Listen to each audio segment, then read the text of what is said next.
For the first Sunday in January, you found the Georgia Gang. Topping our agenda this morning, the Atlanta Streetcar will actually charge you something, but we're not sure what it is. In DeKalb, another whiff of corruption, and we'll take a look at the year 2016, the year ahead. All coming up on the Georgia Gang. From the Fox 5 studios, the Georgia Gang starts now. And we're glad you could be with us this day. It's January 3rd for the record, starting a new year, 2016. Got to make sure you type all those numbers properly when you do things like date your checks, if you still write your own checks anymore. Yeah. But we're going to do a quick review of the news of the last week, and then we're going to turn our attention to 2016 and some of the issues that are sure to make news in the coming months ahead, starting with the Atlanta Streetcar, which has announced that it will charge fares. It's been free, as you know, for the last year, but now it's going to charge what are called onboard proof of purchase fares. And let me start with you, Alexis. This sounds to me like a way to evade fares. In other words, you don't have to prove you bought a ticket. Well, what does that mean if you don't have to prove it, if it's a proof of purchase fare? Well, at some point, you gotta prove it. At some point, maybe an inspector gets on and asks you for your ticket, please. Ticket, please. And if he doesn't come on, you ride free. Well, it is an interesting proposition, but I also am a little bit reluctant to talk about it because the city is planning an announcement this week that has not happened yet, and so there may be more information to come, and we'll just see what happens. But again, I think because it connects the King Center and Centennial Park, it's definitely going to have some ridership. It really will, and I think it's probably going to be have peak times during the tourist part of the summer. But there are hundreds of thousands of people who visit the King Center and Centennial Park. Well, not to make this about me, but Phil, I was in Rome once and was riding the buses, and I looked around and I said, where do we find our ticket? And these nice Italians said, well, don't buy a ticket. Don't buy a ticket. And no, they never check it. So my wife and I got on the bus and rode the bus out to the catacombs. Well, it's funny and then all of a sudden an inspector came on board through the back door of the bus. You've never seen so many people run out of a bus in your life. I think you got one guy. Well, it's funny you mentioned this because Margaret Newkirk in Bloomberg News just the other day gave the bigger picture of the whole streetcar Obama stimulus. $1.5 billion has gone to major cities like Atlanta over the last couple of years, and they call it the streetcar to nowhere. You called it last week a rolling homeless shelter, and it is pretty bad when you see people sleeping in blankets. So I hope that can be taken care of at the very least. Well, I do too, but it just reminds me of Rome and the Romans scurrying off the bus. It was very funny. Well, at least they have a transit system. I mean, you know, and that's what we need here. It's never meant for Phil Kent to come down from Sandy Springs to ride from Centennial Park to the King Center. First of all, there's no expectation for Phil Kent to go to the King Center or to Centennial Park. And secondly, it's meant for, I'm just making fun of you, but it's meant for tourists. It's meant for visitors. It's meant for people who are here for 3 days and who want to see those places and the places in between. And it's not meant for those of us who live here every day, I don't think. This next topic is very picayune. MARTA is replacing its blue Breeze cards with silver Breeze cards. So what do I do with my 2 blue Breeze cards? You can frame them. It's historical. Well, but they're saying they're introducing the silver card because it's more secure. And there have been so many cases of fraud, people, you know, designing their own blue cards, so they've got more security, strands of metallic thread or whatever they do to make it more secure. Apparently they've been hacked. Yeah. Yeah. Now, Phil, I was surprised that you, through the years, I can kind of predict what you want to talk about on the broadcast. And one of them is always crime, and yet, as we prepared for this broadcast, you didn't say a word about these shocking crimes in Buckhead. I'm just shocked. Well, Danielle Rollins, her house was cased. They caught the guys before they did anything bad, but they were heavily armed. Well, I'm glad you brought it up because let's face it, and we've talked about this a little bit on the broadcast, you've got crime up, these break-ins are terrible all over the city, not just in Buckhead, and of course the murder rate is more than doubled over a year ago, and I just think the city and the police chief need to do a lot more. They're claiming, oh, crime is down since 2009. You know what? That's an arguable thing right away, but we don't want to hear that. We want to see more aggressive policing. Well, I want to say, though, that I reading those accounts, I have to tip my hat to the Atlanta police. The response was quick and overwhelming. Yeah. Helicopters, dogs, lots of police. They caught the two guys, actors. and they suspect them in other cases. The response was very quick.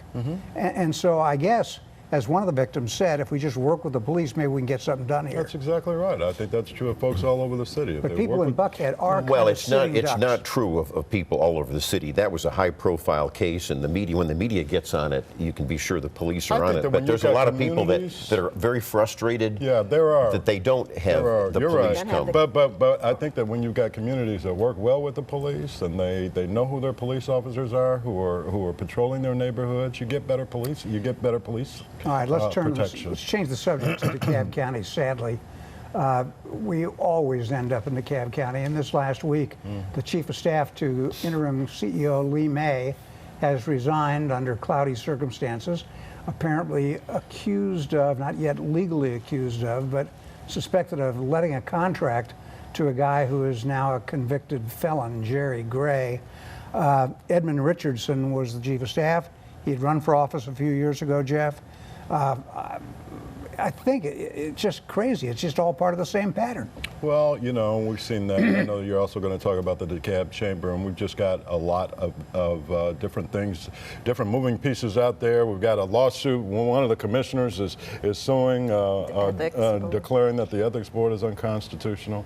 You know, there's an awful lot going on in DeKalb right now, and it is a county in need of some stability and some confidence. And I think that the next round of elections is likely to bring us that. My hope is that we'll have someone like Michael Thurman on the ballot running for CEO. Anybody. Who can come in and really stabilize that system as he did with the school system and other things. Can you I imagine? like that idea. I actually like that idea, Jeff. So do I. Real quick, if I could just interject. You know, if we had gone ahead in DeKalb County with the Mike Bowers, Richard Hyde corruption investigation and report, we would be finding more of these things. I want stability just like everybody else does, and you're right to say that. But to get stability, you still need to clean out some of the garbage that's causing I the wouldn't stink. cite that particular Right, report. I 'cause mean, even the it's been another $1 AJC million. has gone back and said that much of it was erroneous, and of course it was very costly for DeKalb County Right. taxpayers.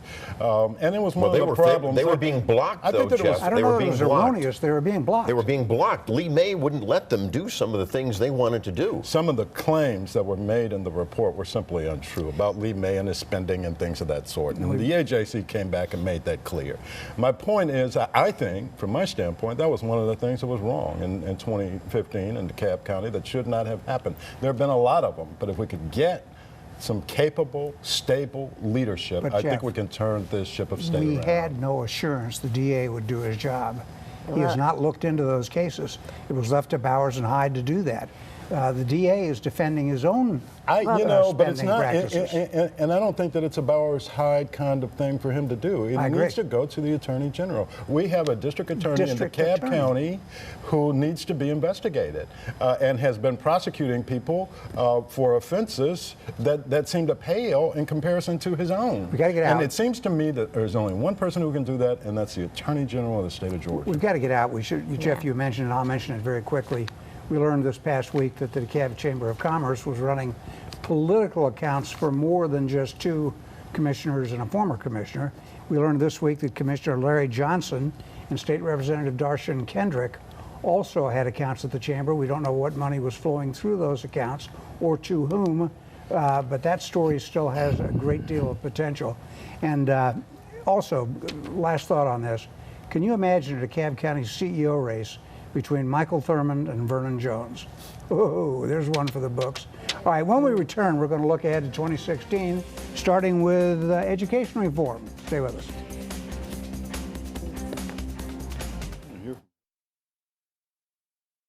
Have a question or comment for the Georgia Gang? Visit their website at fox5atlanta.com.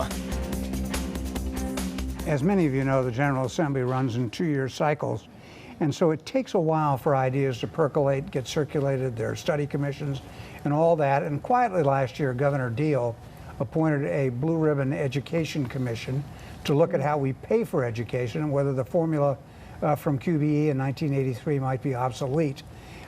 Phil, it looks as if they're going to spend more money on K through 12, perhaps as much as 3% more. And they're also going to have a pretty intensive debate over merit pay for teachers. That's right. And as we talked about on the show recently, I think we're all in favor of the concept of merit pay. But we are? Maybe not you. Okay. But I think the three of us are. However, the devil's in the details. The devil's in the details, right. But I think the big thing is loosening the spigot on spending. I'm not sure merit pay will get anywhere, but I think loosening the spigot on spending will be received very well across the state. And it might equal out what apparently is not a quite fair allocation of funds. That's right. That's what they're trying to address, the unfair allocations, especially with urban and rural districts. But keep an eye out for one more thing, too, and I hope this passes. It languished in the last session, but it's education savings accounts. And that would provide some choice. That would allow somebody whose kids are not going to a public school or they don't want them to go to a failing public school, they can use that tax money to go to a private school or a magnet school or something like that. And I do think if you want to go to a private school, you need to pay for it. That's and right. the way folks are doing right now, and not rate the county. The but state treasurer in order to do so. But if your student is not in the public school, that money is freed up. That's right. Let the money follow the student. That's the point. Yeah, but that's not the purpose of public that's relieving education. the burden of these subpar school districts like DeKalb. Every kid who goes to a private school is more money to educate the other kids. No, that's not true at all. I don't think that's the way that equation ends up working out at all. That's counterintuitive. It's the way it's happening in New Orleans and other cities around the nation. Everybody left New Orleans. Now, another after issue the before flood. the General Assembly will be casino gambling. I don't know where this came from so quickly. Well, I do. Obviously, the casinos, the big casino interests think that Georgia is ripe for that sort of thing. And so they have poured a lot of money in hiring lobbyists. And it's kind of a lobbyist full employment act, right? That's right. I tell you what to look out for, and that is Representative Ron Stevens of Savannah has got legislation, and I don't know where this number came from, but he's saying that the state could support 6 casinos in these designated areas. And as you point out, a lot of money is being spread out in terms of donations to lawmakers. The whole concept supposedly is to preserve the Hope Scholarship, talking about education. And although, and you've heard me on my crusade here, I think fantasy sports gaming should be the one looked at as opposed to casino gambling. There's a lot more money with fantasy sports games, and we ought to be taxing it. And I hope Senator Brandon Beach, I talked to him recently, I think he's going to have some legislation in that area, Dick. But you don't want to ban it.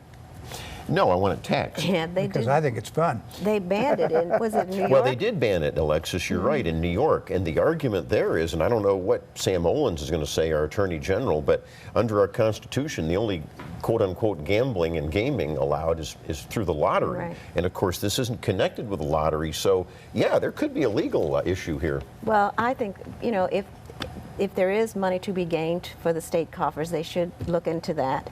And they should also do the casinos, because everybody in the state is leaving the state to go to the surrounding states to gamble. Before I change the subject, just a little factoid.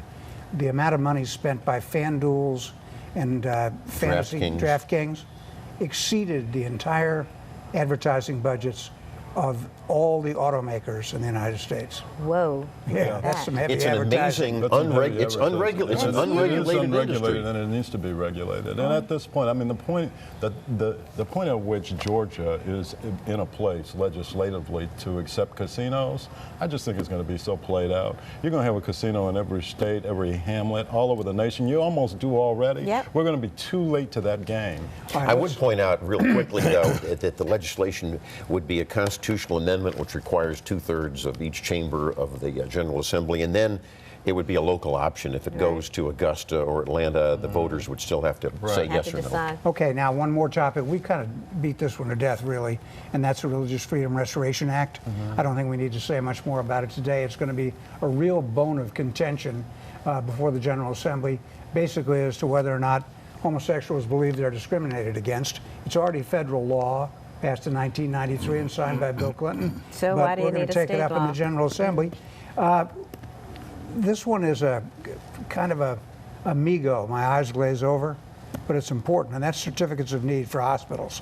Back in our day, Jeff, at the Atlanta Journal, we wrote about it a lot. And Phil, you think it's an issue today? I think it is. Healthcare is going to be another issue for 2016 in the legislature, and they call it CON, you're right, Certificate of Need. I used to write editorials in Augusta saying repeal it. I remember somebody said what it is if you're a hospital and you want to add something, you have to go hat in hand to get state approval to set up different services. It's protectionism for hospitals. And, Yes, and we that's need right. to have an open, competitive marketplace for hospitals. They don't need territories defined by certificates of need and defined by state law and state statute and legislators anymore. We just don't need that system. We ought to let them go for it. That's the Just right way answer. everybody does in the, That's the right private answer. marketplace. And also, if they would expand Medicaid, that would help a lot too, because that would increase the jobs, increase the flow of money, and help a lot of the, especially in the rural area hospitals. I don't think that's going to happen while Nathan Deal's governor. Well, the current CON system is basically Soviet-style socialism. Yeah, it's long-range planning, state-sponsored planning. All right, we've got to get out. When we come back, we'll turn a little bit toward politics, and especially the politics of transportation in Fulton County. Be right back.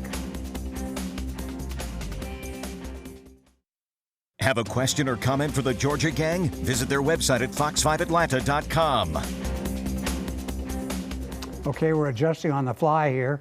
That Fulton County transportation business, we're going to put that off until it takes greater shape. Right now, it's a kind of an amorphous thing as to whether voters will be asked for another penny sales tax in Fulton County. We do need to note that the nomination of DeKalb State Judge Dax Lopez to the U.S. District Court, a lifetime federal appointment, is apparently stalled in Congress. And Phil, you think it's as good as dead? Or is that too strong? I do. I think it's drifting away. What has to happen with regard to a federal judge appointment is the two senators from the home state have to go along with it, and it's called the blue slip system. Well, both senators, Isaacson and Perdue, have not put in their blue slips. There will be a hearing before the Judiciary Committee where he'll have a chance. They have met with Dax Lopez, but you know his board of directorship over this lobbying group that's pro-illegal immigration has really been a millstone around his neck.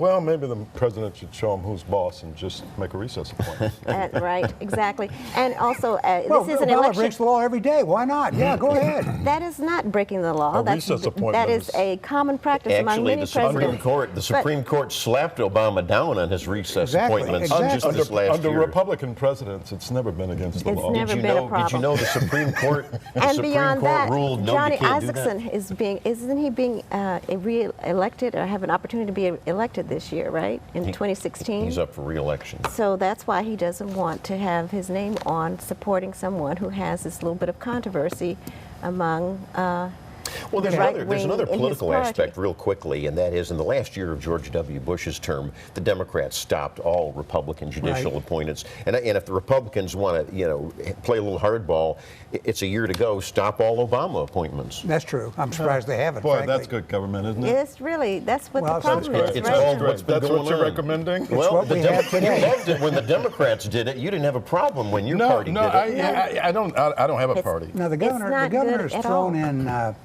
has sworn in 3 new members of the Georgia Court of Appeals, and there's talk about expanding the Georgia Supreme Court from its current 7 members to 9. Well, that's Is this right. necessary? Or are they overworked? Well, Governor Deal expanded the Court of Appeals to 12 to 15 people, and he said that as the state grows, the caseload grows. And you're right, in the legislature, he wants to add 2 Supreme Court justices.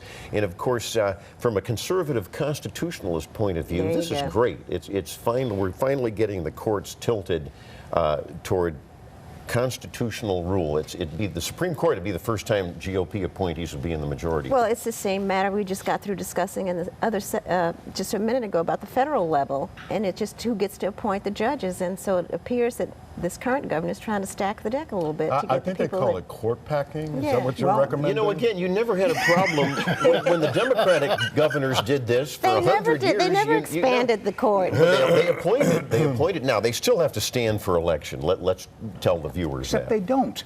Yeah. Well, every now and then there's a feisty race. Yeah, there is occasionally. Let's change the subject again. Because if we look ahead to 2016, probably the biggest thing coming our way is the SEC primary in March. Really. We're in the holiday lull right now, but I suspect that by next week, we're going to start hearing from all the candidates on the Republican side and from Hillary Clinton on the Democratic side. Let's start with the Republicans and set it up as we go into the new year. It looks to me as if Donald Trump has the lead across the South, especially in Georgia, with Ted Cruz really having to make a stand in the South. Would you agree, Phil? I would agree. I've said that it's going to be coming down into the spring with Trump, Cruz, and keep an eye on Marco Rubio. And Do you think Rubio actually has a chance? oh, I do. Yes, I do. I think that as it winnows out, as we go into that March 1st primary where Georgia and the other southern states vote, you'll see some of them dropping out. You'll see the poll numbers shifting a little bit. And what they call the establishment, I think Jeb Bush is withering on the vine. I think they'll all go over to Marco Rubio. Interesting. And did you see Pataki, as we predicted last week, is no longer in the Yes, group? George the governor, Pataki, we former hardly governor of knew New you. York. Lindsey Graham, we hardly knew you. One of the more reasonable candidates in the race, I think. His George two Pataki. supporters now went over to Rick Santorum. Oh, Oh boy! And how long will he last? Now, Donald Trump, by the way, I hope you all have noticed, is attacking Bill Clinton yes. as a womanizer and as an enemy of women. Yes, yes. I'm not sure that that's a great strategy. I don't know. Everybody knows Bill Clinton's a womanizer. Well, you know, the Wall Street Journal had a great lead editorial the other day, and their point was Hillary Clinton's got to stop playing the female card. Right. That is the point here. But she doesn't play the female card. She is a female. She's walking know around that, being a woman. Is she? But this sanctimonious, Oh, yeah. I mean, Bill Clinton waged a war on women, and so don't tell that the Republicans are waging a He war on waged a war on He women. did. How so? The Wall Not Street public Journal actually policy. listed all of the women that were accused, that are accusing him of harassment and rape. I mean, it's a sordid tale. Read it. Well, But the that- other thing, let's talk about the Democratic primary coming to March 1st and the SEC primary. I can't believe Hillary Clinton has any problem in the South. If Yeah. she had any sort of a centrist Democrat, she might. But with Bernie Sanders, a socialist, I don't think there's really, I mean, she's going to, probably by the end of the SEC primary, she might have all the delegates she needs to win the nomination. Well, I think that her overall numbers are going to be a little inflated because of the Bernie Sanders factor. I mean, there are a lot of people out there who support him and would like to vote for him, but don't think he's electable. Right. And that vote automatically goes to Hillary Clinton. Yeah, that's Yeah, it. I All right, think- I we got to agree. get out. When we return, we'll do winners and losers. Stay with us.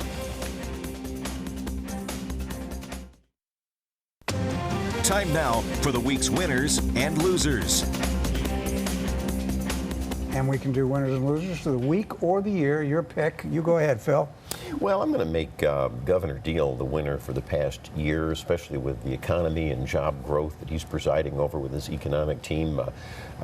We were named again for the third straight year the best state to do business in, and of course he's tried to stop these unvetted Syrian refugees. I appreciate that, and a lot of people appreciate it. And of course his mark on the judiciary that we talked about. Winner is the police chief of LaGrange, Georgia. I'm going to make Louis Dekmar the winner. He has been attacking the gangs very aggressively. We talked about aggressive policing. Us? Not us. Not us. The criminal gangs, not the the Georgia law-abiding gangs. I've always objected to the name of this show. I know it. And you know, he had a great letter to the editor last Sunday It's in the pretty startling AJC, to and students. he took the AJC to task, and rightly so, for not giving any context to these police shootings. He said these are not motivated by malice, except in a few cases. All right, Alexis. What?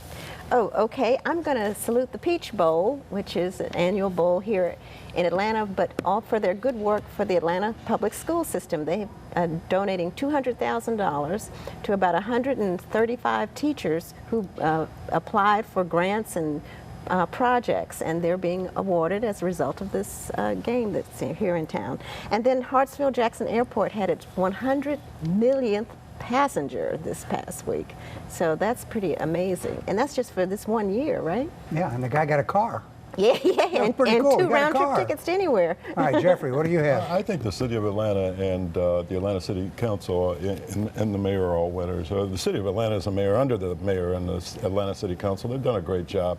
You don't see any of the kind of bickering that we've seen in years past between council members. It used to be a laughing stock a couple of decades ago. Now they just get the job done. And you see that in every category across the board in this city. I think the Mayor Reed's done a great job. He deserves our credit. I think the City Council has been there with him. And what you see is a city that's really on the move. And if you look at other cities around the nation, you'll see that we are doing a heck of a lot better than others, fiscally and every other way in terms of attracting visitors and everything. But I have another one that's a loser, and it's also a government, and that's DeKalb County. 2015 has been the worst year I've ever seen for DeKalb County. Got to get out. Thanks. My winner, John Smoltz, who will become the baseball analyst on Big Fox, Fox 5, all next summer. Good for Johnny. Did a great job down the stretch this past year. And a sad note, Donna Mahaffey, you might know her as Donna Morgan. Donna Mahaffey, one of the great civic people in DeKalb County when DeKalb County mattered. She died this week after working with Elliot Levitas, Manuel Maloof, Leanna Levitan, and lots of others. We'll see you next week on the Georgia Gang. The opinions expressed in this broadcast are those of the panelists appearing in this program.